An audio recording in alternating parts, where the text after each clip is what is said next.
আচ্ছা, নারী অধিকার নিয়ে সবথেকে বেশি ঘাটাঘাটি করে বামপন্থী ডানপন্থীরা, এছাড়া করে উঠতি বয়সী মেয়েরা এবং যারা বিত্তশীল সেই সকল ধনী পরিবারের মেয়েরা এই যে নারী অধিকারের কথা বলে। আসলে নারী অধিকার আর নারী সম্মাননা এই দুইটার মধ্যে অনেক পার্থক্য আছে।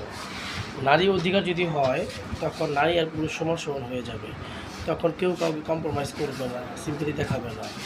আর নারী সম্মানও যদি অপশনটা থাকে তাহলে প্রতিটা পুরুষই কিন্তু নারীর প্রতি সম্মান দেখাবে। আপনি নর্মালি দেখবেন কোনো লাইনে দাঁড়াইলে আগে কিন্তু দেখা যেত যে একটা ছেলে পিছনে গিয়ে মেয়েকে সামনে লাগাই দিচ্ছে, আপু আগে আপনি আগে যান, এটা একটা সম্মানের জায়গা, সিম্পলি দেখানো, ভালোবাসা দেখানো এটা। বাট যখন নারী পুরুষ সমান হয়ে যাবে তখন পুরুষের বলবে যে তোমায় আমি সমান, তো সেই ক্ষেত্রে আমি কেন তোমাকে আমার জায়গা থেকে সরে তোমাকে জায়গা করে দিব। তাহলে আশা করি বুঝতে পারছেন প্রতিটা ক্ষেত্রে কিন্তু এরকম একটা দ্বন্দ্ব থেকেই যাবে, নারী পুরুষ সমান করতে যাবে। তো নারী সম্মানের জায়গাটার জন্য সঠিক আইন করা হোক, ওইটা ভালো হইবে। বাট নারী পুরুষ সমানটা আসলে আপনার কাছে বলবে, কারণ ছেলে চাইলে মেয়েদের রূপ ধারণ করতে পারবে না, মেয়ে চাইলে ছেলেদের মতো ফিট হতে পারবে না। আশা করি বুঝতে পারছি।